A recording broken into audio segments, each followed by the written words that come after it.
course, this will be linked down below. We're gonna do a little bit of cupped whispering to make it as uncomfortable as Robert Pattinson made everything. And let's do this. So, fact number 1, Stephenie Meyer, the author of the Twilight series, said the idea for the books came to her in a dream. In the dream, she saw a boy and a girl sitting in a field of grass, and the boy was very sparkly.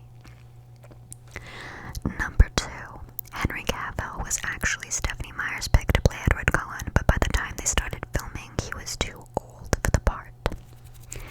Poor Henry Cavill. Number 3, as we know, Robert Pattinson won the largely sought-after role of Edward, but Ben Barnes, Shiloh Fernandez, and Jackson Rathbone were close to being cast. Rob eventually won out because of the chemistry he had with Kristen Stewart. Not sure what chemistry that is, but... Number 4. The chemistry between Rob and Kristen was obvious during their first meetup at director Catherine Hardwicke's house in Venice, where they acted out a love scene on her bed. I know. Number 5. Fact number 5. Kristen Stewart, who of course plays Bella, had to wear contacts in all of the movies because her naturally green eyes did not match Bella's brown eyes as described in the books. Number 6. Like Bella before she moved to Forks, Washington, Stephenie Meyer also grew up in Phoenix, Arizona. Number 7. Jennifer Lawrence auditioned for the role of Bella. Number 8. Taylor Lautner had no idea what Twilight was when he auditioned for the role of Jacob. Number 9. Pattinson had to promise Catherine Hardwicke, the director of only the first one, she didn't direct them all, that he would keep a safe distance from Kristen as she was just 17 at the time of casting. Like, sir. Anyway, number 10.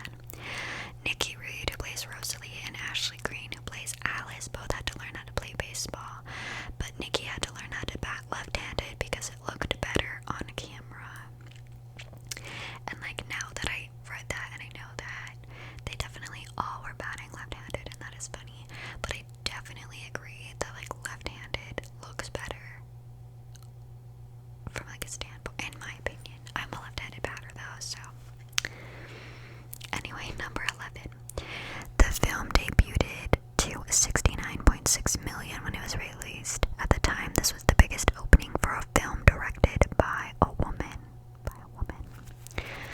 Number 12. Robert Pattinson actually composed Bella's lullaby himself. His composing was much nicer than his acting, in my opinion, but that's okay. Number 13. Robert Pattinson was going to quit acting a day before he got cast as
In the second movie, Nikki Reed wears a wig because her hair fell out from the extreme dyeing process in the first movie. It took them 36 hours to take her hair strands to platinum. Her dark hair strands to platinum. It just confuses me that they would have done this when they could have, like, gradually gone up a few months before, and then her hair wouldn't have fallen out. Like what professional did this to her? You know what I mean? Anyways, number 22. Executives at Summit really, really wanted Stewart to avoid cutting her hair, and even apparently offered her different forms of compensation to convince her not to, but it did not work. 23, which really should be 22.5, but 23, Kristen Stewart then had to wear a wig for Breaking Dawn Part 1 because she had to cut her hair for the movie The Runaways. And as she should have, that movie was amazing. So much better than Twilight. In my personal opinion. Like, I don't think that it had much to do with, like, their acting and more to do with the way that, like, the characters were written, because everything else that Kristen Stewart has been in has been, like, amazing. It's just my personal opinion, okay? I'm sorry. Number 24, Stephanie Meyer has said that she's on Team Jacob. She says Jacob is more of her style. Number 25, Robert Pattinson also wore a wig during reshoots for Breaking Dawn Part 2. Number 26, for the second film, the director insisted on authenticity for the casting of Jacob's Wolfpack. Because of this, he required all actors who auditioned for the role to produce papers that proved their indigenous heritage. And I love this. That's one of the things that I really, really appreciate about this series, is like the way that they've like the angle, or like the way that they like produced, what word am I trying to look for? The way that they presented indigenous people and reservations and all of that kind of thing was more in like a more positive light, which I appreciate, because there's definitely like a lot of racism and slander and like misconceptions about that kind of thing. So that's one thing that I really do like about it. And they like, apart from like the vampire werewolf like feud, everything else seemed to be like better, like it was a positive light on it, and like I appreciated that, and it's something I do, like I think about often when I'm like watching it, that kind of thing. That's it, that's my ramble. Number 27, Kristen Stewart once said that if she were an actual student at Forks High School, she probably would have dated Eric because she likes nerds. I'm saying this, I'm assuming she said this before she came out of being a lesbian, because you know what I mean. Anyway, number 28. In the first movie, Bella can be seen slipping on ice and falling onto her butt. To make it hurt less, Kristen Stewart wore some butt padding. Number 29. The original sex scene in Breaking Dawn Part 1 earned the film an R rating and apparently showed a lot of Pattinson's butt crack. They ended up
Later movies in the series used CGI, including Edward and Bella's baby Renesmee in the wolf pack.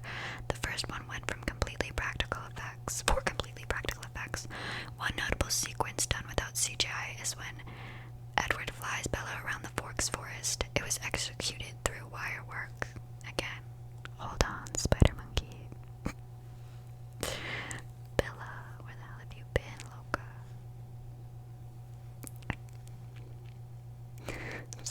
I'm so sorry. Number 34. Twilight was the first movie to put Summit Entertainment on the map. Twilight is secretly a pivotal film for Summit Entertainment, which has since been behind the work of John Wick, Oscar nominee La La Land, and the Divergent series, and so forth and so on. Number 35. The first Twilight movie was made in just under 50 days. Number 36. Kristen Stewart, who plays Bella, was discovered by an agent when she was 8 years old. She was starring in her elementary school Christmas pageant. Number 37. The dress Bella wore to prom in the first movie cost only $20. Number 38. When Stephenie Meyer began writing the first book, she didn't have names yet for Edward and Bella, so she just called them he and she. Number 39. Robert Pattinson. Robert Pattinson didn't talk to anyone for a few weeks before filming began to prep for his role. He was trying to get a feel for how isolated Edward felt. If that made any sense at all. I'm so sorry. Number 40. Fact number 40. Dakota Fanning only said one word in the last film, and it was the word pain. She did scream a little bit though, in this fact's defense. Anyways, number 41. Michael Sheen is famous for playing Arrow, one of the creepiest and most powerful members of the Volturi. However, it's not Michael's first job with vampires. He also starred in the Underworld series of films, which is about a war between vampires and werewolves. Only this time, he did play a werewolf. Number 42. The Kilowatt are real First Nation people who actually live in the same area of Washington that the story is set in. They don't have any werewolf myths, however, and some of them have expressed unhappiness with the way their culture was portrayed in the film, which I feel is fair. I know I went off about they were presenting indigenous people in a good light and that kind of thing, and I do agree. I still stand by that, but I can see how you could be unhappy with the portrayal of your culture when it's not even true. You don't have myths, you don't have werewolves, that kind of thing. So I kind of understand that, but I still stand by the fact that I liked the accurate or positive representation that they had still. It wasn't in a negative way, which can happen. You know what I mean? Am I making sense? Am I creating myself a scandal? I don't think so, but I don't know. Anyway, number 43. Yes, Forks is real, and you can go and visit it. Apparently, when writing the book, Stephenie Meyer wanted to set them somewhere very gloomy and overcast so our vampires wouldn't sparkle too much and reveal themselves. So she did some research and found out that Forks is one of the rainiest places in the whole of the United States. Which is fair. Number 44. The names for the books in different languages are completely different. For example, in Swedish, Twilight is called If I Could Dream, while in Norwegian, it's The Kiss of Eternity, and in French, it's Fascination. I find that very interesting. Very interesting. Number 45. When Breaking Dawn Part 2 came out, there was more than a little controversy about how baby Renesmee looked. In particular, that the vampire-human hybrid looked a little bit, creepy.